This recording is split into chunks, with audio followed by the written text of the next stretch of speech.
Hello, hello. Welcome, everyone. It is great to have you here with us. My name is Barbara Kozanecka. I am marketing coordinator at Six Connects, and I am very excited to have these speakers with us today. But before we start, let me give you a quick tour around our virtual venue. You have joined this webinar through our Inventory platform. This is one of the solutions that we offer here at Six Connects. On your right-hand side, you can find a chat window. Make great use of it. You can also talk to other attendees in the private chats, so take it away. And at the very end, we'll also have a feedback survey, as we'd love to get your thoughts on what worked in this webinar, what we could do better next time. And there will be also a possibility for you to get a $25 Amazon gift card. So stay tuned. And now let me introduce you out to our amazing speakers. Today, talking about their experience in hosting impactful SKOs across various industries and companies, we have Ruben Castano, CEO at Six Connects, and Luiz Martins, CMO at Six Connects, both with over 25 years of experience in the industry. So you can count on a big batch of valuable knowledge. Ruben, Luis, take it away.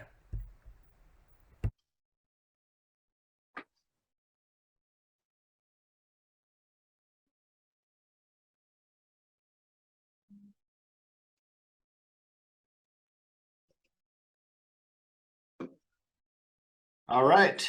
Barbara, thank you so much for the intro. You kind of dated ourselves a little bit with this 25 years of experience, but it is what it is. I'm really happy to be here. I'm Luiz Martins. I'm the CMO here at Six Connects, and I have with me my friend and my boss, Ruben Castano, the CEO here. Hey, Ruben, thank you so much for being here today. Pleasure's all mine, Luis, and just for purposes of intro again, my name is Ruben Castano, and yes, CEO of Six Connects, and thrilled for the opportunity to spend the next 20 to 30 minutes as part of the webinar with you. Perfect. So we've put together a short agenda, right? Ruben and I have done and participated in many SKOs, right? And we have now a way of working together that we understand each other. And the topics that we thought made more sense to bring up and discuss on this webinar, 5 things, right? Teams that should be involved in the planning session here, defining the theme of the event, the things that you must have, the things that you got to be careful of, and what is it that you do to make an event an SKO list? I hope this makes sense, and I hope by the end of this 25, 30 minutes, you got something out of this. So we'll try really hard. So let's start with the planning process, if I may. So Ruben, you've planned a lot of SKO events. I know that. I've been a part of some of those. But where do you start? Well, Luis, first and foremost, a rule of thumb: don't start a week or even 2-3 weeks before. This normally takes time to plan out, without question, if you truly want a successful sales kickoff. But one of the most important things to think about when planning and executing a sales kickoff is who are you bringing in? It could be a significant investment for an organization. It could be have a multinational presence. It could have multiple cultures, multiple personalities from across the organization. And the immediate thought when planning a sales kickoff traditionally can be, well, okay, well, you bring in the salespeople and you get together and sometimes treat it just more like a sales team meeting. And that is probably not ideal. The purpose behind a sales kickoff is to bring inclusiveness across the organization, and sometimes it's easy to forget other parts of the organization. You may include some other customer-facing organizations, as Luis shows here on the slide here, which typically is kind of a customer support team or any kind of customer-facing individual in your organization to ensure the overall representation to that customer.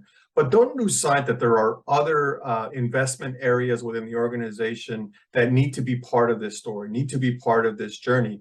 And this includes, it could be the finance team. It could be definitely the product and technology team. It is critical for other pieces of the organization to have visibility into what a sales rep or a sales organization ensure where and how they can drive value.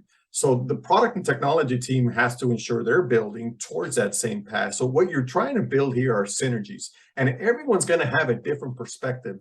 Salespeople might have one view of what a customer says and how to get there. But when you start bringing in other views, as a matter of fact, as a salesperson, you've got to sell to multiple personas within an organization. So who better to provide that kind of visibility and view and opinion than those within your organization as to how they interpret your value proposition that you're trying to deliver. So it becomes a critical piece within the organization to ensure inclusiveness across the overall departmental areas. And I know it could be budget constraints, but I at least target that and then work down from there.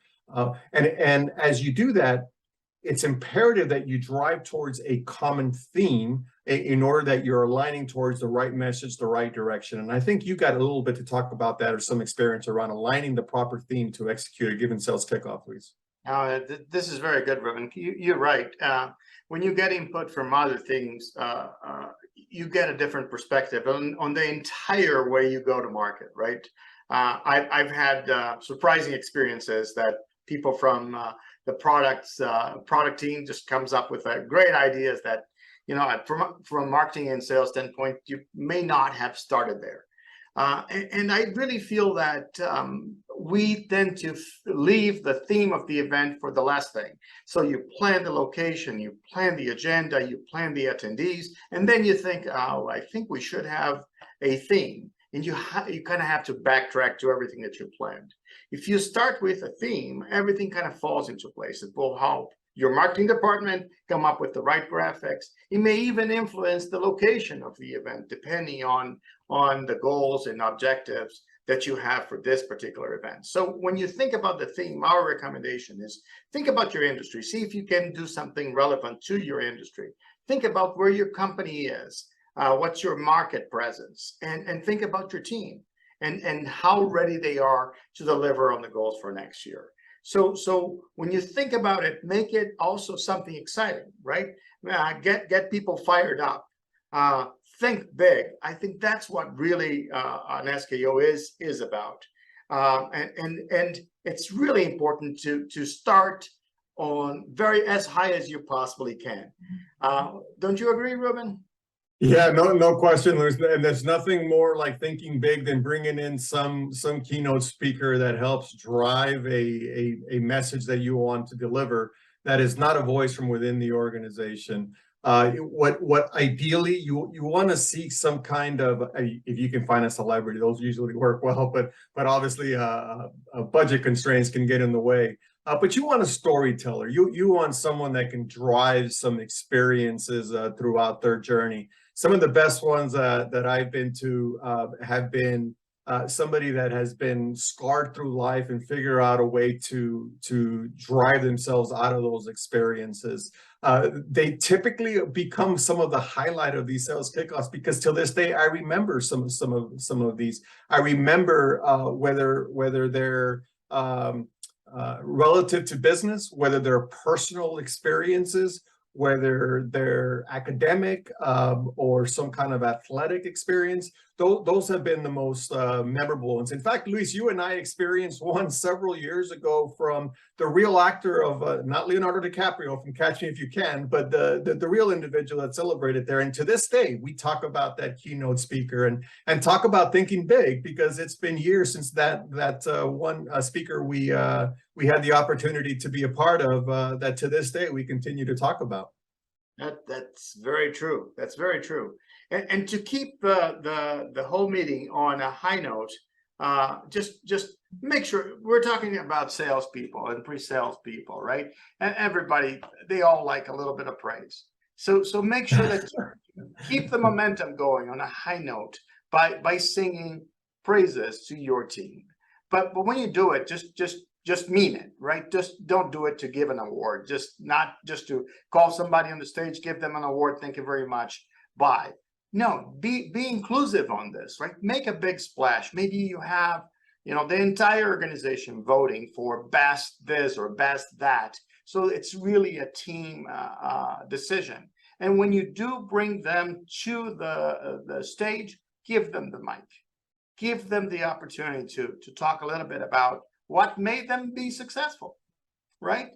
Maybe you want to do a little bit of prep so they're not fully surprised. Sometimes salespeople usually don't get too flustered on that. But if you're bringing like technology people, pre-sales people, support teams, you want to make sure that they have a little bit of notice. So when they go up there, I've seen them actually pull out a little piece of paper and do like almost like they are winning the Oscars. It is great. The experience and the feeling is great. But so far we've done just business. I think there's more to an SKO than that, don't you think, Ruben? Yeah, look, there's no question, Luis. By the way, that what you just represented, I love that aspect on driving recognition to some of the individuals. But that in itself can become very competitive as well too. It's not unthinkable when as a sales organization to be so focused and structured on what you have to do, and you really have minimal visibility onto the success or lack thereof of what others are doing. And when you bring everyone together, it does drive some learning. So I not only are those experiences that you talked about relative to recognition is good for the individual to ensure that he gets a spotlight, he or she gets a spotlight they deserve, but it also provides an opportunity for others to see what one individual who's driving success is doing, whether they're doing it differently, better, or more creative. It's always good to see and drive some learning. So I agree with much of what you said there, Luis. And to your point here, yeah, Luis, nothing like let off some steam and show the characters from The Office on here. And sometimes I wish we could behave like that as well too. But this, all kidding aside, is while you're there for and you're investing a enormous amount for the organization to bring everybody together for this overall event. You also have to have some fun throughout the process, and it no doubt has to be inclusive throughout. So some of the best experiences that I've had have been many of those outings, whether it's dinner combined with some competitive events like we've done bowling and golf. And Luis, you yourself playing just this year, playing pickleball, got injured, so we may not want to play pickleball here for us, but those become really fun. One of the most memorable ones for me has been we would divide the teams in the room, roughly 8 to 10 people, and sit them by table on assigned seats. That way you bring some inclusivity amongst others, and you give them a whole bunch of poker chips. And then ultimately throughout the events, 2-3 day events or whatever the agenda has for you, each table is basically a team, and for every answer throughout the days, it can get highly competitive. There's a recognition of an award for the winning table. And typically those questions are coming from them themselves, colleagues and peers who are co-presenting. They're actually asking questions and delivering chips for good answers. It's not like a chip for the right answer, but good answers. And you start giving out chips, and then you'll start getting people yelling and screaming, oh, I answered first. No, they answered first. And you get a bunch of salespeople typically in the room, and it can be kind of competitive. But the real theme here is having some fun. That's really all you're doing, is driving some fun. And it becomes very important to ensure that is over part of the overall experience, and it's not just business. You have to have some fun throughout it as well too. I'm sorry. I think I pressed the button way too fast. Apologies for that, but you're having fun, but also you need to land on, salespeople, they want to know how they're going to be compensated, right? So please make sure that's important, Luis, for sure. Yes, that's important. You think that's important? I can't tell you how many SKOs that I've been to, that the following week people didn't have clarity on what their bonuses and the compensation program was. So I really feel like you got to make the time, make breakout sessions, maybe divide the team into however you divide your organization, and give them the opportunity to ask and clarify all the questions. I cannot stress enough, it's really important that once they leave that, they know the details of every dollar that they are able to get by achieving their goals, their quotas, and just moving the goalpost forward. Take the time to invest on that and make it in a way that if you have international teams and they have a different compensation, if you have enterprise teams, if you have SDR teams, make sure that they all understand how their program works.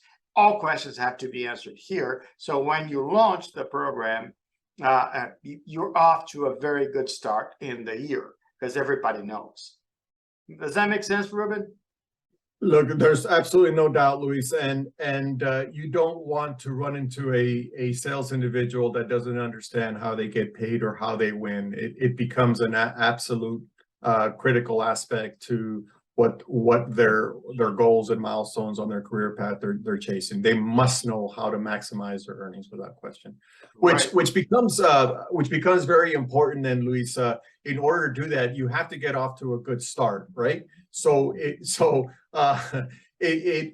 becomes very important for the organization to not be chasing those goals, whether they're money or financially driven or quota based or their overall company goals. It becomes critical that you provide some kind of incentives to get out of the gate early. Provide some spiffs right out of the gate. So you want to be ahead of the mark, right? So you want to see where you can overachieve and not establish yourself throughout the year where you're constantly chasing your overall goals and milestones. And typically, one of the best ways of doing that, obviously aligned with your strategy and plan, is to incentivize to get out of the gate early. Try to bring in some opportunities earlier rather than later. Try to incentivize opportunities with a given customer base that it brings in an opportunity earlier rather than later. It sets the momentum and the tone for the overall organization, not to mention the individual rep, but it also sets the momentum and tone for the overall organization. So don't be afraid to put in some spiffs or some qualifiers there from the very beginning to get out of the gate early. And no doubt it's a springboard coming out of the sales kickoff meeting as well too. That's a great point. And our last gotta have here is that we make this investment, we fly a bunch of people to a place, and sometimes we bring the executive team. My recommendation is always bring as many executives as you possibly can, but make sure they're available, right? Some of the SKOs that I've attended way back when I started my career, the executives were in a high table. You didn't have a lot of access. That has changed over time, but just try to be to bring them into actually having a conversation with the teams. One thing that we did, Ruben, it might have been the same SKO that we had the poker chips, but we had a setup where we had several people sitting in a round table, and we got an executive to sit on that table, and we switched the teams around. So they would have 10, 15 minutes just to ask questions with an executive. So I think that helped them understand different perspectives, help them, and some of those executives are people that our sales teams didn't talk very much with. So it gave them a different view of what the executive role is and their goals and their objectives. I think once they left that SKO, their understanding of the organization, the overall organization was different. We achieved, I think, an important milestone to make them really understand the goals and objectives from different perspectives. No doubt, Luis, and in that realm, it's part of what you discuss around the roundtables where you bring in that executive leader and you make them part of the team. You also want to have some kind of dynamic where they are part of the team, and it's not just a visual of an individual sitting at the table. So I don't recall if it was part of that same sales kickoff or a different one, Luis, but at that roundtable with some executive leader within each of the roundtables, we had a competitive a game where each of the roundtables were assigned one book, the same book for everyone, and it was each individual at that table. At that time, it was like 8 to 10 people at each table. Each individual reads a chapter of that given book, and then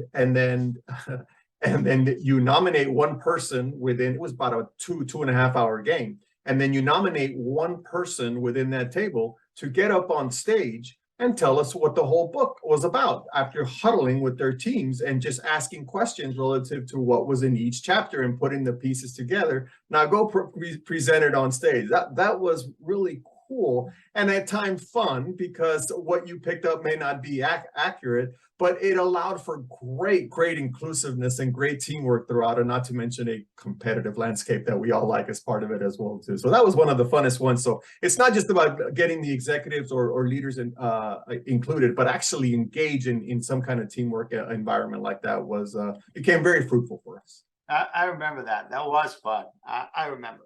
So we talked about the things that we feel like you have to have. There are a few watch outs, a few things that we think you need to consider as you're planning your event.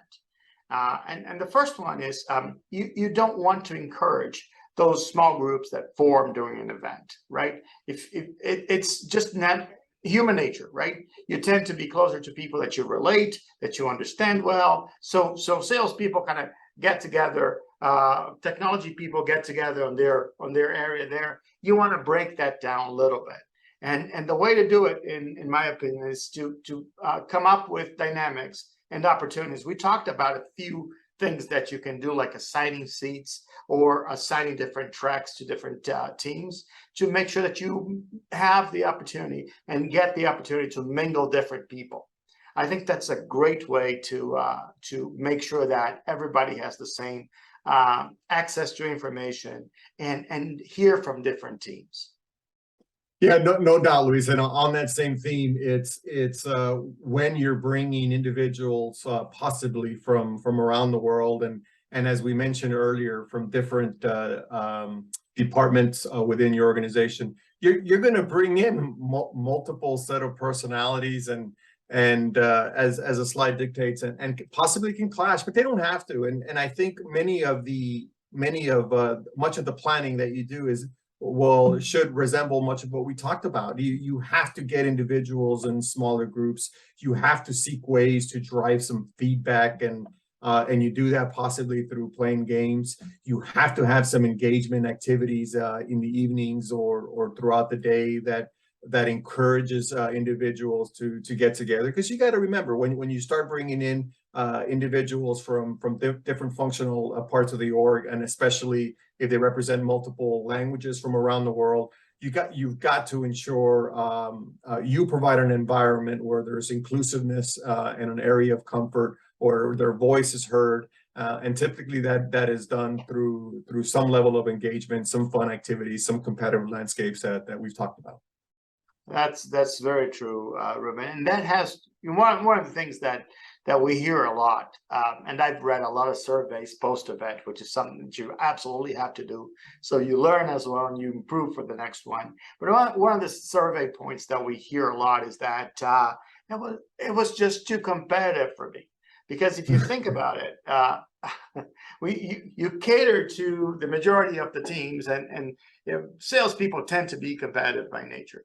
So you because you're bringing different people into the environment, and sometimes they're not extroverts or they're not competitive, they feel a little awkward. So yeah, encourage some competitiveness, like Ruben said, questions and answers, get a poker chip, that kind of stuff. This is fun. You're doing as a group, but don't overdo it on the competitive nature of your event, because some people may not feel included on this.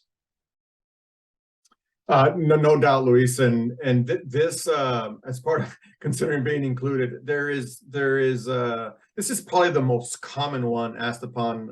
This one and how they get paid are probably the two most common ones that of general interest from a sales organization is the old roadmap, right? So ultimately, that must be part of the overall messaging. And it's not just the roadmap, but ultimately how we're going to leverage a roadmap to get to a destination that we're chasing. And it's critical when we talk about inclusiveness that the product and technology team are part of the overall messaging and experience throughout. And one of the most successful things that we have done in our experience has been is bringing a customer. Don't be afraid to bring in a customer as part of this discussion, to complement this discussion. We've had customers in the past that come in and tell their story, and typically we align that story with almost an overall sales process to help validate your sales process. So we ask a customer to talk about their journey.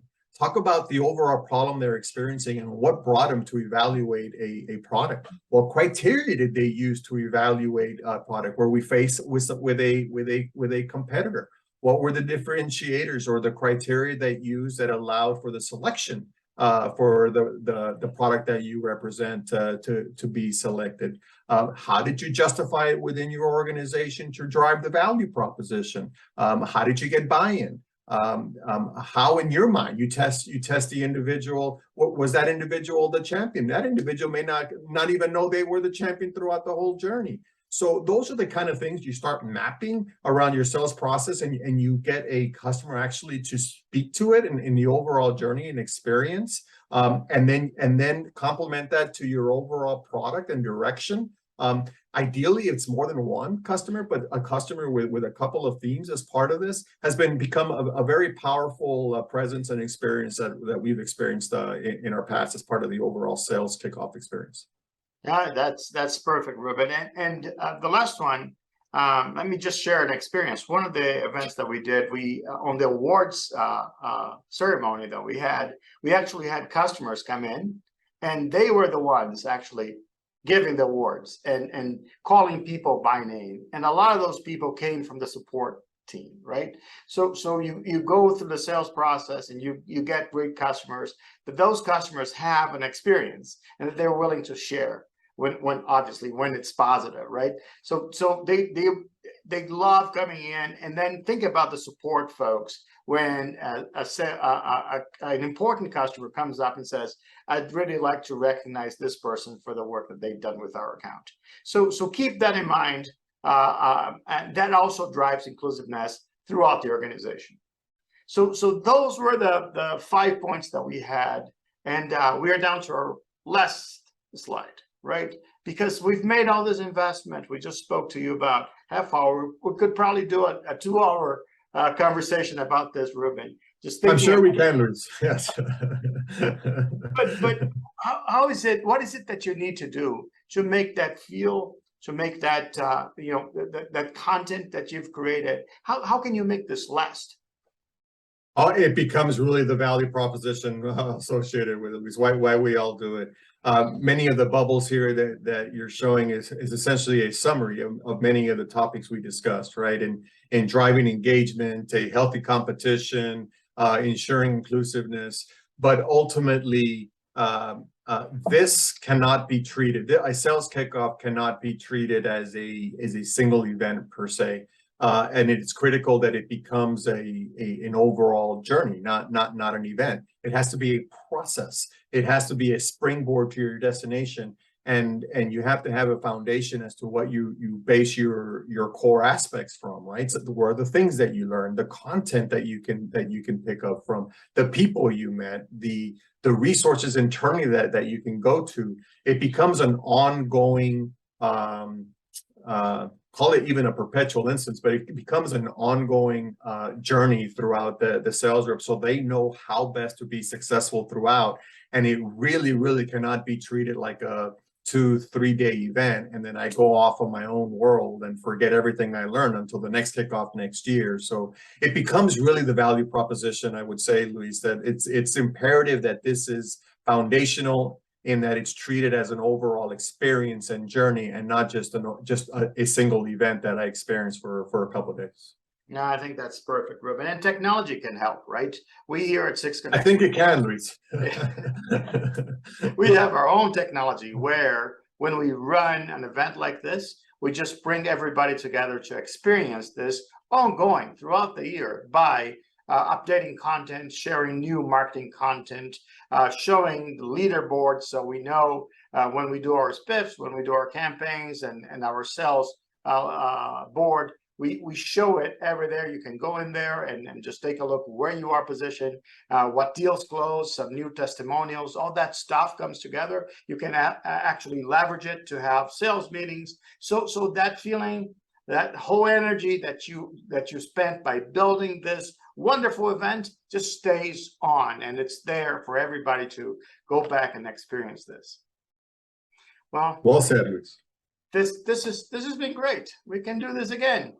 Thank you so much for your time, Ruben. I appreciate that, and thank you for joining us for this event. I hope you took some of the learnings, some of the experience that we had. We're here to answer questions, so if you have any questions, please make sure you bring them up, and we'll try to address on the remaining time. Thank you so much, guys. Thank you. Pleasure was all mine. Thank you, Luis. Bye-bye. Bye. Thank you, Ruben, and thank you, Luis, for sharing your thoughts and your experiences on organizing impactful SKOs. It was very inspirational to learn about your experiences and get your perspective on the matter. So again, thank you very much for taking the time and sharing your thoughts with us. Now, before we take off, please take a moment to fill in our feedback survey. You should be seeing this any moment now in the chat window. We will really, really appreciate you sharing your thoughts and letting us know what other topics would be interesting for you. We will address all questions and comments and get back to you via email, so stay tuned. Also, as mentioned in the very, very beginning, we do have that $25 gift card opportunity for you. So all you have to do is fill in a survey and give us a review on G2. You should be seeing a link now in the chat window that will guide you to the right platform. Now you've met our Eventry platform, so you know how it works. You have your first experience as that, so share your review on that. We'll be really happy to learn from that and see how do you like it. So fill in that review and you'll get your $25 gift card. Now, again, thank you for being with us. Thank you for joining us for the discussion on SKO meetings. Stay tuned for our November webinar that will be announced soon, and take care. Bye-bye.